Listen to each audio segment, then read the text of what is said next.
నమస్కారం. నాగ్పూర్ అల్లర్లు, తదనంతర పరిణామాలు ఇవన్నీ కూడా మనం చూస్తూ ఉన్నాం. అయితే ఇది కొంతమంది వెనకుండి ఆడించినటువంటి దుర్మార్గమైన మతోన్మాద క్రీడ. ఏదో ఒక సాకు చూపించి, నకిలీ వార్తలను స్ప్రెడ్ చేసి, తద్వారా కొంతమందిని రెచ్చగొట్టి, ఆ మోకల ద్వారా కేవలం హిందువుల ఇళ్ళు, వాకిళ్ళు, వాహనాలు, షాపులు తగలబడేలాగా చేశారు. ఇవి ఎంతోమంది రిపోర్టర్లు చాలా తెలివిగా ఆ ప్రాంతంలోకి వెళ్ళి వాళ్ళ నోటితోనే అంటే దాడి చేసిన వాళ్ళ నోటితోనే కక్కించినటువంటి వాస్తవాలు. మీరు ఇంటర్నెట్‌లో సెర్చ్ చేస్తే దొరుకుతుంది. కాస్త ట్విట్టర్‌ని ఫాలో అవ్వండి. నాగ్పూర్ కమ్యూనల్ వయలెన్స్ ఫ్యాక్ట్స్ అని కొట్టి చూడండి. కొంతమంది రిపోర్టర్స్ అక్కడికి వెళ్ళి వరుసగా కార్లుంటాయి. అన్ని కార్లు తగలబడిపోయి ఉంటాయి. మధ్యలో ఒక కారు తగలబడిపోయి ఉండదు. 100 మార్కుల ప్రశ్న మీరే చెప్పండి ఆన్సరు. ఆ కారు ఎవరిదో?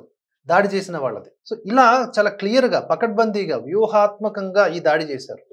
ఏంటి అంటే ఔరంగజేబు సమాధి అక్కడ ఉండకూడదు అని చెప్పేసి కొన్ని హిందూ సంస్థలు ర్యాలీ తీశాయట. ర్యాలీ తీస్తే తీశాయి, మా యొక్క మత గ్రంథాన్ని కించపరిచాయి, కాల్చాయి అన్నట్లుగా తప్పుడు వార్తల్ని ప్రచారం చేసుకొని, అట్లా ఒక సాకుని క్రియేట్ చేసుకొని ఈ రచ్చని క్రియేట్ చేశారు. ఇప్పుడు ఈ నాగ్పూర్ అల్లర్ల సూత్రధారి మైనారిటీ డెమోక్రటిక్ పార్టీ నేత ఫహీం ఖాన్, ఇతన్ని ఐడెంటిఫై చేశారు. ఇతని ఇంటి పైన మున్సిపల్ అధికారులు బుల్డోజర్ చర్య చేపట్టారు.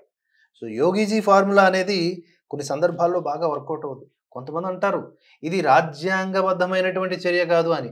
మరి వాళ్ళు తగలబెట్టడం రాజ్యాంగబద్ధమైన చర్య. ఇది సంప్రదాయని శుద్ధపూసిని అనేటట్లుగా ఒక కేసు నమోదు చేయటం, విచారణ చేయటం అది ఎన్నాళ్ళు తేలుద్ది. హాయిగా దాడి చేసిన వాళ్ళు కాళ్ళ మీద కాలేసుకొని ఇంకో దాడికి ప్లాన్ చేసుకుంటారు. ఇది కరెక్ట్ కాదు కదా! సో, ట్రీట్మెంట్ ఇమ్మీడియేట్‌గా ఉంటేనే సెట్ అయితాయి కొన్ని. అలా ఇప్పుడు బుల్డోజర్ చర్య చేపట్టారు. మీరు ఆ వీడియో చూడొచ్చు స్క్రీన్ మీద. సంజయ్ బాగ్ కాలనీలోని ఫహీం ఖాన్ రెండస్తుల ఇంటిని నాగ్పూర్ మున్సిపల్ కార్పొరేషన్ అధికారులు ఎలా కూల్చివేస్తున్నారో, మార్చి 20న నిందితుడి ఇంటిని తనిఖీ చేశారు అధికారులు.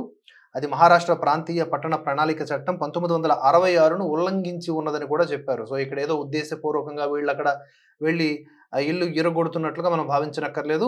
1966 మహారాష్ట్ర ప్రాంతీయ పట్టణ ప్రణాళిక చట్టం ప్రకారం అది ఉల్లంఘించి కట్టినదంట. సో, ఫహీం ఖాన్ కుటుంబం మున్సిపల్ కార్పొరేషన్ యాజమాన్యంలోని కొంత భూమిని ఆక్రమించుకుందంట.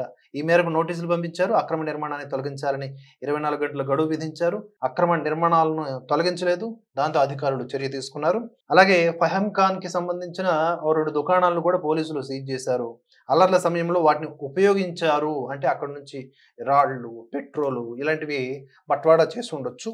దాంతో వాటిని కూడా సీజ్ చేశారు. ఏదేమైనప్పటికీ వారి వారి రాజకీయాల కోసమో లేకపోతే మతోన్మాదం కోసమో ఇలాంటి మత కలహాలకు ఎవరెవరైతే కారకులు ఉంటారో వాళ్ళందరిపైన ఇటువంటి చర్యలు తీసుకోవాలి. వాళ్ళందరినీ ఇమ్మీడియేట్‌గా జైలుకు పంపించాలి. ఇవ్వాల్సిన ట్రీట్మెంట్ ఇవ్వాలి. లేదంటే వీళ్ళని నమ్మి ఎంతోమంది ఉన్మాదులు రోడ్డు మీదకొస్తారు. మొన్న జరిగినటువంటి నాగ్పూర్ అల్లర్లలో సగానికి పైగా బంగ్లాదేశ్, ఆఫ్ఘనిస్తాన్ ఇట్లా వేరే దేశాల నుంచి వలస వచ్చిన వాళ్ళు ఉన్నారంట. అంటే ఎంత దుర్మార్గం చూడండి. వీళ్ళ పెంచి పోషిస్తున్నది ఎవరు? ఇప్పుడు కాదులెండి, తర్వాత తెలుస్తుంది. ఇలాంటి విదేశీ అక్రమ వలసదారులను ప్రోత్సహిస్తున్న వాళ్ళంతా కూడా ఈ రోజు గాదు, వాళ్ళే వీళ్ళని తన్నేసిన రోజు తెలుసుకుంటారు. రాజకీయ నాయకుల ఉచ్చులో పడకండి. భారతదేశం లాంటి దేశం మరొకటి దొరకదు. హాయిగా ఉండాలంటే ఉన్మాదాన్ని వదిలేయండి.